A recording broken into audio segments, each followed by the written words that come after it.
So one thing that'll be really important for your case studies to understand is that as we develop knowledge of a sport, our performance in that sport increases. So not only just knowing the technique, like the proper technique is really big.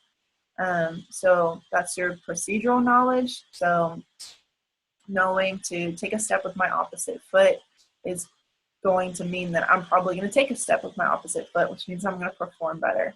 So knowing about the actual performance of the skill helps, but also think about the ability within the sport as a whole, like knowing strategy, knowing the roles of different players on the field or the court. All of those contribute to sport performance. So knowledge of the sport, the greater knowledge of the sport that you have, the more likely your sport performance is going to be really good.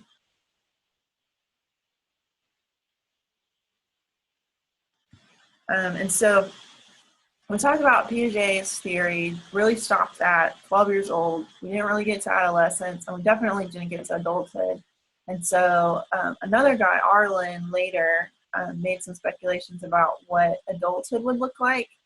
And he was saying, and this would be another phase that isn't necessarily gained by everyone, because they're saying that post-formal operations would be actually really rare, and it would be limited to people with a higher education. So that would be you guys, right? If you're going to college, we would expect you to be able to think critically, to not just accept what's in front of you, but actually investigate it and define if there's evidence, and if that evidence is good, and to keep asking new questions, right? So we learned, just like we were talking about Piaget's theory, we're still using it.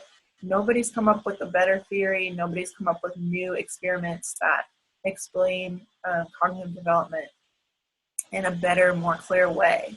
So maybe one of you will eventually go and do that research and come up with a new theory, right? And so that's what we expect of you, is to be forming new questions and new answers, and coming up with your own ideas of how the world works.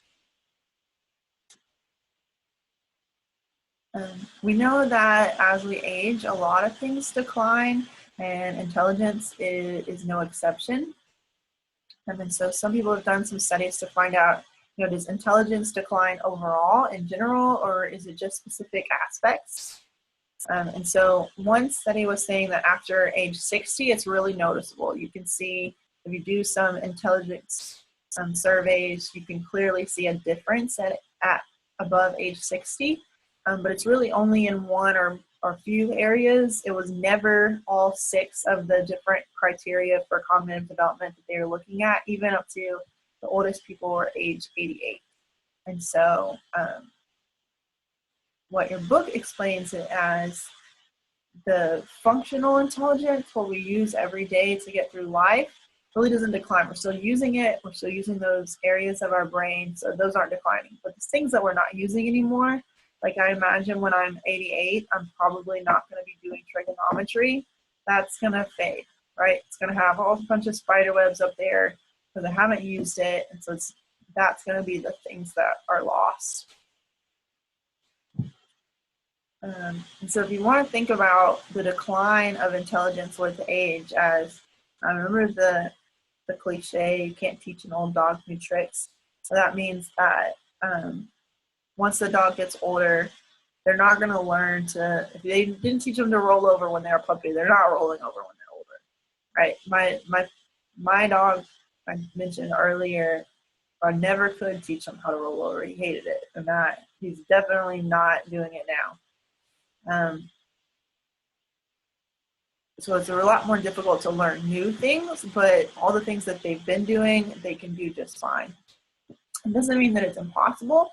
I FaceTime with my grandmother, and she's been able to figure out her smartphone, but it's taken a lot more help in tutorials than it would have for probably you guys the first time you had a smartphone. And even like my kid can already FaceTime, and she's not even 2 yet. So how do you avoid intellectual decline? Just stay active. that's really the main thing, is that if you're using it, you're not going to lose it. And regular exercise has been shown to contribute to maintaining intelligence, and that's probably just because if you're exercising regularly, you're staying active in the community. You're not just sitting there taking up space. So keep doing crosswords, keep doing Sudoku, or playing games on your phone, interact with people, go out into the community, read a book. All of those things are helpful.